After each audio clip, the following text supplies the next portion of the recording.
И здравейте хора, почваме втора част на Fortnite. Както виждате, убих Wolverine, там както се казва. Wolverine и той се спечели всичко. Така че ще правим ли Victory Royale?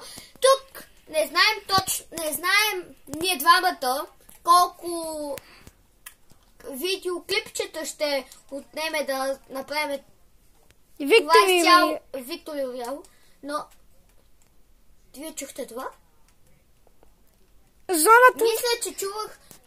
чух кола, но не съм точно сигурен. Има чест. Това не знам какво е. Impulse. Той Ивайло до някъде знае, сега ще ни каже какво е. Impulse. Не, това е щит. Щит някакъв. Вижте ме. Това е новата мода. Мисля, че видях нещо, хора.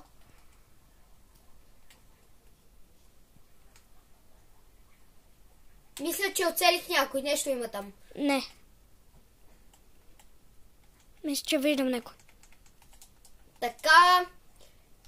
Той е на контрола. Мега яко. Аз съм на PlayStation. Да. И съм се слушал. Някой стреля. Турно съм слушалките, защото са слушалките, като ги турнат всички просто стъпки и папа. Всички звукове на стреляне ги чувам. Чух от някъде тук. Да се стрелят. Отивай при града. Така, отивам на града. Хора, идва зоната, така че трябва да се умитаме. Зоната не е близо. Идва зоната до някъде. Не е близо. Хора, няма да отиваме към града, защото както виждаме сме много почти до зоната. Имаме само един кил. Имаме само един кил. Може би още един.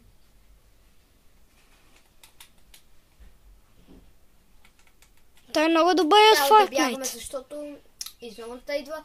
Зоната ще е до... Вижте на картата. Сега ще ви отворя картата. Вижте. Зоната ще е... В зоната превзима градът след 49 секунди, така че бягаме. Последвайте за част 3, как следващата част просто. Част 3 и довиждане!